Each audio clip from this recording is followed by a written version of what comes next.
Good morning everyone, আশা করি সবাই সুস্থ আছেন, ভালো আছেন, সাবধানে আছেন। শুভ সন্ধ্যার আর একটা নতুন ভিডিওতে আপনাদের সবাইকে স্বাগত। তো আজকে যে জিনিসগুলো দিয়ে আমাদের ভিডিওটা স্টার্ট হচ্ছে, আমাদের বাগানের ফুল, সবই আমাদের বাগানের। মানে 1 বছর হলো সবে আমরা গার্ডেন শুরু করেছি, আর এত এত ফুল উপহার দিচ্ছে। আমার আর মায়ের যত্নে গাছগুলো বেড়ে উঠেছে। আর তেমন যত্ন মানে তেমন সার টার দিই না, আমাদের যে ডেইলি কম্পোজ হয়, মানে তোমার কিচেন যেগুলো কম্পোজ হয়, আর মা একটা জৈব সার তৈরি করে কিচেনের কম্পোস্ট দিয়েই, তো সেটা গাছে দিই। তাছাড়া আর কোনো কিছু দিই না, তো সেটাতেই এত গ্রোথ আমাদের গাছের। আর এখানে এটা হচ্ছে আমাদের বাগানের মেহেন্দি গাছ। এই মেহেন্দি গাছটা আমরা 1 বছর আগে এনেছিলাম, আর এখনই একটা বিশাল বড় বৃক্ষরূপে পরিণত হয়েছে। শুধু একটা না, দুটো গাছ এনেছিলাম, দুটোই বেশ বড় হয়ে গেছে।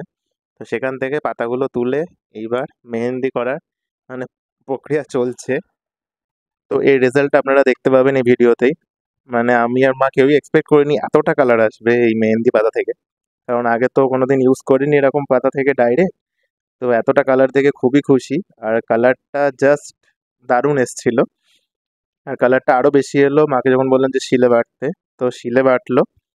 আর তখন বৃষ্টিটা হচ্ছিল, তো সেই সুযোগে আমি একটুখানি রেকর্ড করে নিলাম।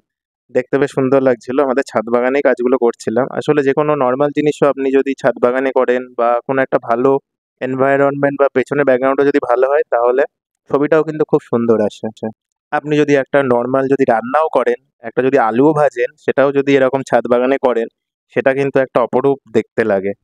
আর মায়ের তো প্রচন্ড ইচ্ছা ছাদ বাগানে একটা কিচেন সেট আপ করার, আর সেটার মানে প্রস্তুতি চলছে। আসলে এত কাজ, সেগুলো মানে সরিয়ে তারপরে কিচেনে সেট আপ করাটা এত তাড়াতাড়ি সম্ভব হচ্ছে না। কিন্তু এই বছরেই আশা করছি সেটা করতে পারবো আমি আর মা মিলে। এখন কাজের চাপে মা পুরো দিশাহারা, তার জন্য এখন দেখছেন ভিডিওটাও খুবই কম আসছে, আর সেখানে মাও খুব কম আসছে। আর মেন কথা, ভয়েসটাও আমিই দিচ্ছি। তো আশা করছি কাজগুলো খুব তাড়াতাড়ি মিটে যাবে আর মা খুব তাড়াতাড়ি ক্যামেরার সামনে চলে আসবে। আর মেহেন্দিটার কোনো ডিজাইন তেমন চুজ করা হয়নি, মা নর্মাল এমনি জাস্ট কালার কেমন আসবে বলে নর্মাল যেমন একটা মেহেন্দি হয় মানে বেসিক যে ডিজাইনটা সেটাই করলো। আর আপনারা রেজাল্টটা দেখুন জাস্ট। কিন্তু তাও সেদিন কিন্তু এক ফোঁটার হচ্ছিল না, সেদিন সারাদিন বৃষ্টি হচ্ছিল। মা জাস্ট 10 মিনিট রেখেছে, 5 থেকে 10 মিনিট, তাতেই এরকম কালার এসছে। আর ভাবুন যদি কড়কড়ে রোদে যদি শুকোনো যায়, প্রায় আধ ঘন্টা থেকে 1 ঘন্টা রাখা যায়, তো কেমন কালারটা আসবে সেটাও আমরা করে দেখাবো। আপনারা অবশ্যই একটা মানে নার্সারি থেকে মেহেন্দি গাছ লাগাবে। মেহেন্দি গাছ প্রচণ্ড ভালো, চুলে দেওয়া প্রচণ্ড ভালো। মেহেন্দি চুলের জন্য মানে স্ক্যাল্পের জন্য প্রচণ্ড ভালো। স্ক্যাল্পে যদি কোনো রোগ হয় বা কোনো খুশকি রিলেটেড প্রবলেম হয়, তো আপনারা অবশ্যই মেহেন্দি গাছ লাগিয়ে মেহেন্দি পাতা বেটে সেটা যদি মাথায় প্যাক হিসাবে ব্যবহার করেন, তাহলে কিন্তু প্রচণ্ড উপকার পাবেন। আমরাও সেই উপকারটা পেয়েছি, তার জন্যই আপনাদের বলছি। মেহেন্দি গাছ কিন্তু যে কোনো নার্সারিতে খুবই কম দামে পাওয়া যায়। আর এটা একটা বৃক্ষ গাছ, কিন্তু আপনারা চাইলে অবশ্যই বালতি টবে লাগাতেই পারেন, কিন্তু যদি আপনাদের সামনে জায়গা থাকে বা মাটি থাকে, মাটিতে দিলেই কিন্তু বেস্ট। 1 বছরের মধ্যে কিন্তু আপনারা সেই গাছের পাতাটা ইউজ করতে পারবেন। আপনারা এটা চাইলে 8 ইঞ্চি 12 ইঞ্চি টবেও লাগাতে পারেন। টবে আমরা এখনো লাগাইনি, তবে ইচ্ছা আছে টবে লাগাবো। মাটিতেই যেহেতু দুটো লাগানো অলরেডি হয়ে গেছে। আমরা আবার এই মেহেন্দি গাছের ডাল থেকে কিন্তু চারা করছি। এই মেহেন্দি গাছের কিন্তু ডাল থেকেও অনেক চারা করা যায়। তো ডাল বসিয়েছি, তো সেই ডালগুলো ভাবছি টবে বসাবো। তো সেই ডালগুলো আসলে আমাদের জন্য নয়, আমাদের মানে প্রতিবেশী সাবস্ক্রাইবার অনেকে মানে চেনাশোনা চেয়েছে, তো তাদেরকে গিফট করার জন্যই আমরা লাগাচ্ছি। শুধু মেহেন্দি গাছ না, আমরা সমস্ত গাছই কিছু কিছু মানে যেগুলো আমরা কিনে আনি, তারপর সেখান থেকে চারা বানাই, দিয়ে সেগুলো যারা যারা গাছ ভালোবাসে, মানে প্রকৃত গাছ ভালোবাসে, তাদেরকে আমরা দিই, কিন্তু ফ্রিতেই দিই, কোনো কিছুর বিনিময়ে। আর এখানে মা একটু ছাদ বাগানটা পরিষ্কার করছে। আমাদের ছাদ বাগানটা একটু নোংরা হয়েছিল। আসলে এত গাছ হয়ে গেছে, তো গাছের পাতা থেকে শুরু করে সবকিছু পড়ে। আর প্রতিদিনই ছাদটা পরিষ্কার করতে হয়, তো মাঝে 2-3 দিন পরিষ্কার করে নিই। আর যেহেতু কন্টিনিউয়াস জল হচ্ছিল, তো তার জন্য গাছের গোড়াগুলো তো একটুখানি জল জমা জমা লাগছিল, তো সেগুলো একটু খুঁড়ে দিচ্ছিল মা। তো খুঁড়ে দিলে বেটার হয়, তো সেই জমা জলগুলো আর তখন বেরিয়ে যায়। তো আমাদের ছাদে দেখতে দেখতে প্রচুর গাছ হয়ে গেছে, অনেক ধরনের ভ্যারাইটির গাছ আছে। প্রতিটা গাছই আলাদা আলাদা, একটাও সেম গাছ কিন্তু নেই। আর এখানে বাবা একটু পেয়ারা মাখা এনেছিল মায়ের জন্য স্পেশাল, যেহেতু মা পেয়ারা মাখা ভালোবাসে। কিন্তু বাবা যেহেতু ঝাল ছাড়া খেতে পারে না, তো অল্প ঝাল ছিল পেয়ারা মাখায়। আর মা সেটা ধুয়ে খেয়েছিল। পেয়ারা মাখাটা দারুণ টেস্ট ছিল। আর এখানে মা হচ্ছে পুরো কাদায় গড়াগড়ি দিচ্ছে, পুরো কাদা কাদা হয়ে গেছে মা পুরো এখানে। তো মা এখানে এরকমই খাটে ছাদের পেছনে, মানে সে দিন হোক কি রাত হোক, রাতেও এরকম খেটেছে। আর এখানে আমার ছাদ বাগানে খাটতে খুবই ভালো লাগে, তেমন কোনো কষ্ট হয় না। একেবারে থোপকা গেড়ে বসে পড়া বলে না, একদম পুরো আরাম করে থোপকা গেড়ে বসে পড়েছে। আর এটা করা দরকার, আপনাদের যাদের ছাদ বাগান আছে অবশ্যই এরকম সপ্তাহে না হলেও মাসে একদিন এরকম ডিপ ক্লিন অবশ্যই করবেন। তাতে আপনাদের ছাদটাও ভালো থাকবে, আর ছাদ থেকে লিকেজ যেটা বলে ছাদে টব রাখলে ছাদের প্রবলেম হয়, তো সেটাও হবে না। প্লাস গাছগুলোও ফ্রেশ থাকবে। আর এখানে আরেকজন চলে এসছে আমাদের, মানে ফ্যামিলির মাথা, বাবা। তো মা বাবা ওপরে তো পুরো একদম ছাদ বাগান নিয়ে পড়ে গেছে, তো নিচে তো রান্নাটাও করতে হবে। মা কিছুটা রান্না করে গেছিল অবশ্যই, মা যেমন লাউ চিংড়িটা করে গেছিল, আর আমি করলাম হচ্ছে এখানে গন্ধভেজালি পাতার হচ্ছে বড়া, তার সাথে করেছিলাম রায়তা। এই রায়তার রেসিপিটা তো আপনাদের বলেছি। আর করেছিলাম দই কাতলা। আর করেছিলাম হচ্ছে বাবার জন্য এই উচ্ছে ভাজা। না না, উচ্ছে ভাজাটা আমি করিনি, ও সব কাটাকুটি কিন্তু মাই করেছে। তো আমি শুধু নাড়িয়েছি একটু উচ্ছে ভাজাটা। তো মা আমায় বললো উচ্ছে ভাজা তুই করিসনি, তো বলবি না তুই উচ্ছে ভাজা করেছিস, যেগুলো যেগুলো করেছিস সেগুলো সেগুলো বলবি। যেমন এই রায়তাটা আমি পুরোটাই করেছি। এখানে দিয়েছি দই, দিয়েছি ধনেপাতা, দিয়েছি শসা, দিয়েছি অল্প নুন, দিয়েছি আর লঙ্কা দিয়েছি, তো সেটা দিয়ে পেস্ট করে নিয়েছি। তারপরে আবার ওপরে চলে গেলাম, দেখলাম বাবা ভালোই জল দিয়ে মাকে সাপোর্ট করছে, মানে ছাদটা ধোয়ার ক্ষেত্রে। বাবা একদম যোগ্য ছাত্র হয়ে গেছে মায়ের, মা যেটা বলছে সেটাই করছে। বাবাও খুব গাছপালা ভালোবাসে। আসলে যখন গাছপালায় জল দেওয়া হয় না বা গাছপালা একটু একটু শুকনো লাগে, তখন বাবা বলে যে গাছপালায় জল দিসনি কেন, নিজেও গিয়েও জল দিয়ে দেয়, এমনই মানে অবস্থা। আসলে ফ্যামিলিতে সবাই গাছপালা না ভালোবাসলে আপনারা এরকম ছাদ বাগানটা দেখতে পারবেন না, বা পেতেন না অবশ্যই। শুধু আমি আর মাই যে গাছপালা বেশি ভালোবেসে যাচ্ছি এমন নয়, বাবাও কিন্তু খুবই ভালোবাসে। আসলে বাবা বিভিন্ন গাছ আনার জন্য আমাদের টাকাটা দেয়, সেটাই মেন। কোনোদিনও এরকম বলেন না যে আর গাছপালা কিনতে হবে না। এরকম অনেকে আছে যে বলে আর গাছপালা কিনে কি করবি, তো সেটা বাবা অবশ্যই বলে না। তো এখানে গন্ধভেজালি পাতার বড়া রেডি হয়ে গেছে।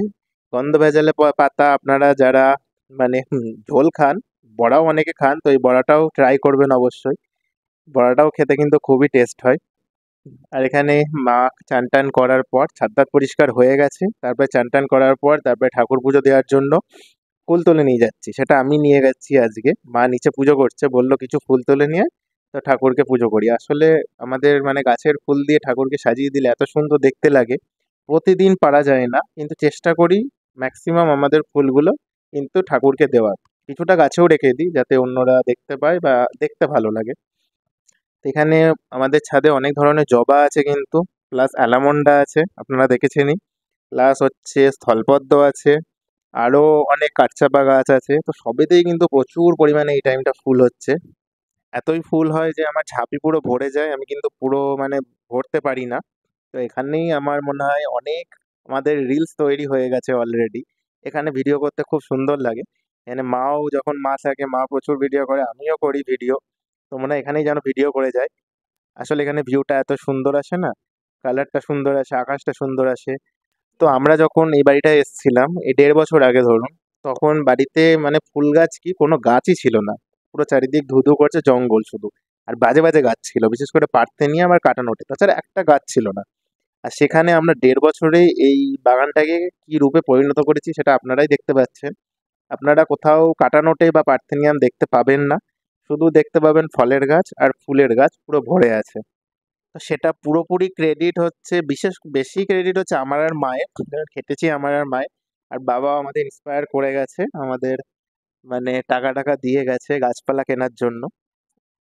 আর একটা ক্রেডিট আমি দিতে চাই হচ্ছে আমাদের পুলিশ লাইনের নার্সারি, যার থেকে আমরা গাছ নিয়েছি, সেই নার্সারি ভাইকে। খুব ভালো ভালো আমাদের গাছ দিয়েছে, তার জন্যই আজকে এত সুন্দর সুন্দর ফুল দেখতে পাচ্ছেন, আর এত সুন্দর সুন্দর গাছও দেখতে পাচ্ছেন। তো আপনারা যারা বর্ধমানের আশেপাশে থাকেন, তো পুলিশ লাইনে যারা আশেপাশে থাকেন, তো অবশ্যই ওই ভাইয়ের থেকে গাছপালা নেবেন। উনি পুলিশ লাইনের ঠিক মানে ডান দিকেই বসেন, দেখবেন কিছু গাছ নিয়ে বসে। তো ওনার গাছগুলোর কিন্তু কোয়ালিটি খুব ভালো হয়, আর দামটাও কিন্তু খুব কম। আর কিন্তু প্রচুর ধরনের আপনারা গাছ পেয়ে যাবেন ওনার থেকে। আর এখানে আমার ফুল তুলে তুলে পুরো আর শেষ হচ্ছে না, মনে হচ্ছে সব ফুলই তুলে নিয়ে যায়। এত মানে ঠাকুর ঘরটা সাজাতে ইচ্ছা করছে। আমি আর মা দুজনাই ঠাকুর ঘরটাকে সাজাই। আর পরিষ্কার হয়ে গেছে পুরো ছাদ বাগানটা। আর বৃষ্টি হচ্ছে যেহেতু, ওয়েদারটাও খুব সুন্দর, মনোরম। আমার প্রচন্ড ভালো লাগে এরকম বৃষ্টি ওয়েদার। আর তার মধ্যে বাগানের ফুল তুলতে তো আরো ভালো লাগে। আর এখানে ফুল তুলে এনে মাকে দিলাম। তো এইবার ঠাকুরঘরটা সাজাবে, ঠাকুর পুজো করবে, তারপরে আমাদের খাওয়া দাওয়া হবে। আজকে কিন্তু লাঞ্চে প্রচুর কিছু আইটেম হয়েছে, যেহেতু বাবা আছে তো প্রচুর কিছু আইটেম হয়। বাবা আসলেই অনেক ধরনের আইটেম হয়ে যায়, পোস্ত হয়, ভাজা হয়, মাছ হয়, ডাল হয়, আরো দু তিন রকমের জিনিস হয়ে যায়। নতুনত্ব আমিও এক্সপেরিমেন্ট করি নতুনত্ব জিনিসগুলো বাবা আসলে। তো সেটা বেশ ভালোই হয় খেতে। এখানে সব ঠাকুরকে ফুল দেওয়া হচ্ছে। আমাদের যেমন শিবের পছন্দ হচ্ছে নীলকণ্ঠ, তো নীলকণ্ঠও আছে। তারপর হচ্ছে যেমন গণেশের পছন্দ হচ্ছে হলুদ, হলুদ ফুলও ভর্তি। আমাদের কালী মা বা সন্ন্যাসী কালীর যেমন জবা পছন্দ, আজকে প্রচুর জবাও ফুটেছে। তো সবারই জন্য যে পার্টিকুলার ভগবান ফুল পছন্দ করে সব ফুলই ফুটেছে, কিন্তু আমি এটা মানি না যে একটা ঠাকুরকে শুধুমাত্র একটা ফুলই দেওয়া উচিত যে পছন্দ করে। ফুল তেমন কোনো খারাপ হতে পারে না, তো যে কোনো ঠাকুরকে যে কোনো ফুলই দেওয়া যেতে পারে।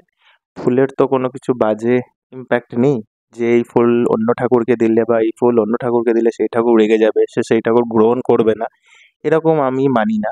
তো আমরা সব ফুলই সব ঠাকুরকেই দিই, যেহেতু ওটা পবিত্র ফুল সবই, মানে গাছ থেকেই হচ্ছে। আর আমাদের ঠাকুরঘরটা কেমন লাগলো আপনাদের অবশ্যই কমেন্টে জানাবেন। আসলে ঠাকুরঘরটা যদি ফুল দিয়ে নাও সাজায় তাহলেও খুব সুন্দর দেখতে লাগে, মানে বিভিন্ন লাইটিং করা আছে। আর এগুলো সবই এর পেছনে ক্রেডিট হচ্ছে মায়ের। টাইলস বলো, কেমন করে সাজাতে হবে, কোন ঠাকুর কোন জায়গায় বসাতে হবে, পুরো ঠাকুরঘরটার আইডিয়া স্ট্রাকচারটা মাই করেছে। আমরা যখন ইউটিউবে প্রথম চ্যানেল খুলেছিলাম, তো তখন এই ঠাকুরঘর দিয়ে কিন্তু শর্টস দিতে শুরু করেছিলাম। আমাদের আগের ভিডিও আপনারা যদি চেক করেন তো আপনারা দেখতে পাবেন যে আমাদের মেনলি শর্টসে, বড় ভিডিওতে না, শর্টসে অনেক এই ঠাকুর ঘরের ভিডিও আছে। তখন কিন্তু এতটা সাজাগোজা ছিল না, তখন এতটা ফুল কিন্তু ফুটতো না। তখন তখন সবে সবে বাগান শুরু করেছি, তো অত ফুল আমরা তখন দিতে পারতাম না ঠাকুরকে। কিন্তু তাও চেষ্টা করতাম, মানে বাইরে থেকে ফুল কিনে এনেও ঠাকুরকে দিতে। আর শুধু শর্টসে না, বড় ভিডিওতেও কিছু কিছু আছে, যেমন আগের বছরের লক্ষ্মী পুজো, তখনও খুব ভালো করে সাজিয়েছিলাম। গণেশ পুজো, আগের বছর গণেশ পুজোতেও গণেশকে খুব সাজিয়েছিলাম ভালো করে, ঠাকুরঘরটাও খুব সাজিয়েছিলাম। আর তখন আমাদের একটা ফুল প্রচুর ফুটেছিল, সেটা হচ্ছে তারাগাঁদা।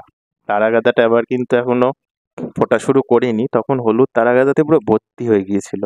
আসলে তারাগাঁদা মানে কি বলবো, মানে প্রচুর, মানে বাগানে অনেক হয়ে যায় তারাগাঁদা। এবার একটা যদি তারাগাঁদা পোঁতেন আপনি, তো সেটাকে টবে পোঁতা উচিত। ওটা কখনো মাটিতে টাটিতে পোঁতা উচিত না, কারণ তারাগাঁদার বীজ থেকে অনেক চারা হয়ে যায়, তখন পুরো বাগানকে আপনাদের পুরো ঘিরে নেবে তারাগাদা, অন্য কোনো গাছ হতে দেবেন না। এত হবে এত হবে, তখন আমাদের তুলে আপনাদের ফেলে দিতে হবে। তো আমরা কিছুটা অনেকটা তুলে ফেলে দিতে হয়েছে, বা ফেলে দিয়ে যেতে হয়েছে মানে বাগানের পাশে পাশে ফেলে দিয়েছি, যাতে ওখানেও গাছ হয়ে যায়। তো এখন দেখতে পাবেন আপনারা যে আমরা যখন যেখানে ফেলে দিয়েছি তো সেখানেই তারাগাদার গাছ ভর্তি হয়ে গেছে। তো আমাদের বাগানে কিছু রেখেছি, সবাইকে জায়গা দিইনি। সবাইকে জায়গা দিতে গেলে আমাদের বাগানে আর অন্য কোনো গাছ পোঁতা হতো না। তারাগাদা কিন্তু অনেক কালারের আছে, আছে কমলা কালারের আছে, হলুদ কালারের আছে, লাল কালারের আছে, কিন্তু হলুদ কালারেরটা প্রচণ্ড শাখা প্রশাখা বিস্তার করে। তো অবশ্যই চেষ্টা করবেন যারা হলুদ কালারের তারাগাদা পুঁতবেন বা হলুদ কালারের গাঁদা পুঁতবেন, চেষ্টা করবেন টবে পোঁতার জন্য, বা একটা স্বল্প এরিয়া জুড়ে পুঁতবেন। প্রচুর বড় এরিয়া জুড়ে পুঁততে গেলে কিন্তু পুরো বাগান আপনাদের ছেয়ে যাবে তারাগাদাতে। তো আমরা আমাদের ভিডিওতে আরেকটা চেঞ্জেস এনেছি, আপনারা হয়তো নোটিস করতে পারবেন এই ভিডিওটা দেখার পর। তো ভিডিওগুলোকে আমরা আর আড়াআড়িভাবে ধরছি না, আমরা লম্বালম্বিভাবেই ধরছি, যাতে সুবিধা হয়, যাতে আপনাদের রিলসও দিয়ে দিতে পারি। আর অনেক কিছু সিন এমন হয় না যেটা লম্বালম্বিভাবে ধরলে হয়তো ভালো বোঝা যায়, সেটা আড়াআড়িভাবে অনেক সময় ধরা হয় না, তো সেক্ষেত্রে আমাদের একটুখানি বেনিফিট হবে। আর আপনাদেরও দেখতে অসুবিধা হবে না, মোবাইল থেকে বেশ ভালোই লাগে লম্বালম্বি ভিডিও দেখতে। তো এটা আমাদের হচ্ছে আজকে ফুল কোর্স লাঞ্চ। আজকে অনেক খাবার হয়েছিল, সামনে মায়ের জন্মদিন আসছে, তো আমি মাকে বললাম তোমার জন্মদিনের আজকে লাঞ্চটা হয়েই গেল। আর এত রান্না মানে খুব একটা হয় না, বাবা যখন আছে তখনই হয়, আমি মা আর বাবু রিহান এরা থাকলে অতটা রান্না হয় না, তখন একটা সিম্পল ঝোল করে নিই। আর রাত্রে কি করবো ভাবছিলাম, তো রাত্রেও একটা ধামাকাদার আইটেম করলাম, সেটা হচ্ছে নান করেছিলাম। আর ছিল হচ্ছে আলুর দম। তো নানটার রেসিপিটা আপনাদের পরে বলবো, কি কি দিয়ে নানটা করেছিলাম অন্য একটা ভিডিওতে বলবো, আজকের ভিডিওতে আর সময় নেই। তো আশা করি আপনাদের আজকের এই ভিডিওটায় ভালো লাগলো কিছু। যদি কিছু ভালো লেগে থাকে তো অবশ্যই একটা লাইক করে দেবেন। যদি চ্যানেলে নতুন হন অবশ্যই মানে একটু সাপোর্ট করবেন, পাশে থাকবেন, কমেন্ট করে আমাদের মোটিভেট করবেন, যাতে আরও অনেক আমরা ভালো ভালো ভিডিও বানাতে পারি। কারণ মোটিভেশন করার মতো মানুষের সংখ্যা খুবই কম আজকের দিনে। মোটিভেট করার মতো লোক আপনারা মানে কেউই পাবেন না। সে নিজের হোক কি পরের, সবাই আপনাকে ডিমোটিভেটই করবে। তো ঠিক আছে, আজকে বাবা এসছে, সবাই এসছে, তো খুবই ভালোভাবে দিনটা কাটলো, রান্না বান্না মজা টজা করে। আবার দেখা হচ্ছে এরকমই একটা নতুন ভিডিওর সাথে। ভালো থাকবেন, সুস্থ থাকবেন, সাবধানে থাকবেন, আর সবসময় পজিটিভ চিন্তাভাবনা করবেন। আর আপনারা যারা আমাদের মতো ব্লগার, তারা অবশ্যই ভালো ভালো ভিডিও করবেন, কারুর কথায় কান দেবেন না, নিজের ইচ্ছা মতো ভিডিও করবেন, তবে শালীনতাটা বজায় রেখে চেষ্টা করবেন এমন কিছু দেখানো যাতে অন্য মানুষরা কিছু শিখতে পারে। তো দেখা হচ্ছে পরের আবার একটা ভিডিওতে। টাটা।